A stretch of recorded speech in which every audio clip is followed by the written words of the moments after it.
Hi there. If you're watching, this is a small interview I did with Thessaly Lerner, the voice of Nurse Lisa Garland in Silent Hill 1, for the retrospective video I made about the game. Thessaly was my coach and writer for my animation voiceover demo reel and has been a consistent joy to work with and talk to, so even though I didn't use the entire interview in my video, I wanted to provide a bigger edit of the whole thing for people who were curious to hear it. So here it is. Stick around till the end or check the description to see where else you can find her too. Thanks. All right, hi humans of planet Earth. My name is Thessaly Lerner. I'm a voiceover actress and writer and producer and voiceover coach. I'm Marcy's voiceover coach. I'm a director. Yeah, girl, you're amazing. And I'm a creative weirdo known as the ukulele. I'm a voiceover actor though, which is why I'm here. Why Marcy's invited me here. On that note, let's go ahead and get started with this question. So the first question I have is, how did your work on Silent Hill come about, and what was the audition like? Oh my God. Well, first of all, it was 1999. I don't remember the audition. I do remember, I got it through my voiceover agent in San Francisco. I have a variety of agents, and I do remember it specifically, the session, because I got there and an actor didn't show up for one of the roles. I think the guy who plays Harry. Mm-hmm. So the voiceover actor who's supposed to play that role never showed up. So the producer of the voiceover sessions played that role. I also remember they booked me for the job, but then when I was in the session, they thought my voice was too high, and I was like, this is my voice, and they actually pitched it down in the game. So what you hear in the game is me, it's my performance, but they pitched it down a little bit. Oh yeah, that crazy Gillespie lady. It was a fun session. It was in San Francisco, down in this really wonderful part called Media Gulch. It's like the recording studio area of the city, really beautiful by the water, and I felt so cool. I was like 3 years out of college, and Oh wow. Yeah, I was just starting to be a voiceover actor. I think I got my first job in 1998, so I was really fresh and green, and I was excited just to be being paid. It was a really low-paying job. They paid $500 flat. Oh, wow. That was it, $500. And it considering what it went on to be, that's crazy. Well, and this is why we've just struck, SAG-AFTRA rap. This is why the actors struck. There was a situation with the video game contracts going on in voiceover right now with the union. So yeah, union, video games came out of nowhere for the acting union. They didn't think it was a big deal. They ended up stealing my voice for Silent Hill 3. And they put it on the game without telling me or asking me or notifying me, and my agent, who I adore, who's now a chef in Hawaii. Oh wow! Admitted. He went and he sued them, and he got me. I think it was like $2,500 more. That's the sum total of what I made on Silent Hill. I think about $3,000. That's crazy to think about. So how did that differ from how you feel like games are recorded now? Well, it was similar to exactly how it is until literally the pandemic changed everything. Other than that, it was exactly the same as always, until 2020, 2021. And now I'm recording games from my home studio using Source Connect, and it's unbelievable. I did a session the other day for a top secret game I cannot talk about, and I was in Atlanta. The writer was in Connecticut. The director was in LA, and the engineer was in LA. Nobody was in the same room, and it was, technology was incredible. It was a game where we had to actually, we had to voice match Japanese, and we had to also put it into a certain amount of time, which was quite difficult. So it's trickier. So there's a lot of software running on my computer. I'm running a session. There's a lot. So in that, the only way voiceover session that the Silent Hill sessions have changed from now is that we have so much more cool technology at our fingertips to not have to leave our homes. Which is always a good thing. On that note, were you given context for your scenes and character, or just a general direction?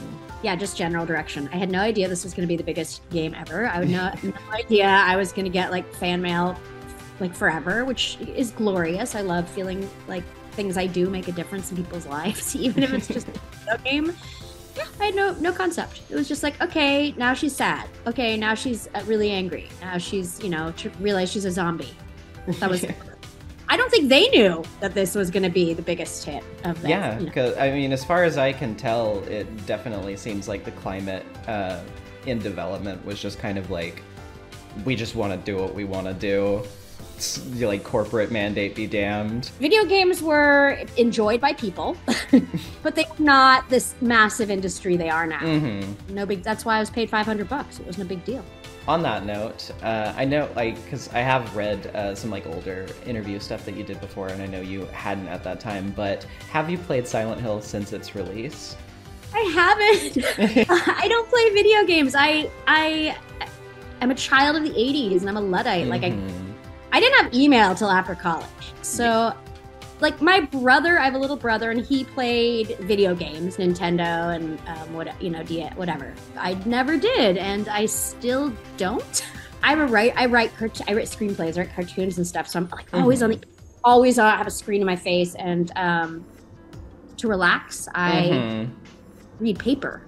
Right, like, my idea of winding down is not staring at another screen. And plus, the other thing about it too is that now the game is so hard to find that, like, even playing it, you would like cost you like $500 if you want to get it in the case with the manual and everything.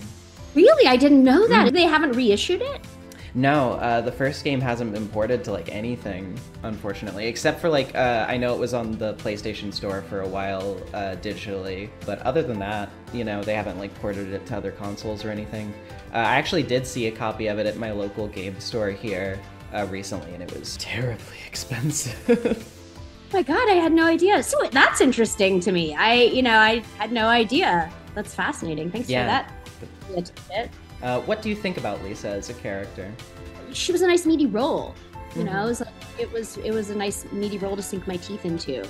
You know, of what I know of the character, which is just really what since I haven't played, I don't know tons, but obviously she speaks to millions of people, which is incredible. You know, I think that's great. That's valuable. We make art to touch people, to make people feel, have a catharsis. So definitely the fact that she has legs, like, you know, 25 years down the road, speaks for itself. Like, she's, you know, obviously an awesome character. People still care for her. How amazing.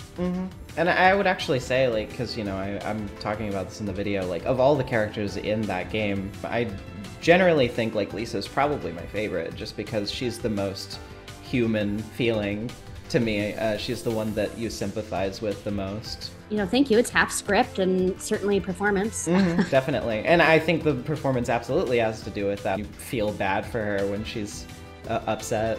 Yeah, I've watched that clip where she's upset, and like it is upsetting. I did get a degree in acting, so like, you know, I spent 4 years, you know, rolling on the ground and crying on cue. So my next question was, what do you think it is about Silent Hill that keeps bringing people back to it even after all this time? Yeah, it's clearly the emotional journeys. We watch TV or we play video games because we care about the characters. The first rule is like, why are you know, when I create TV shows, you have to care about these people. You know, we watch Breaking Bad because we love Walter White. He becomes a total fucking asshole.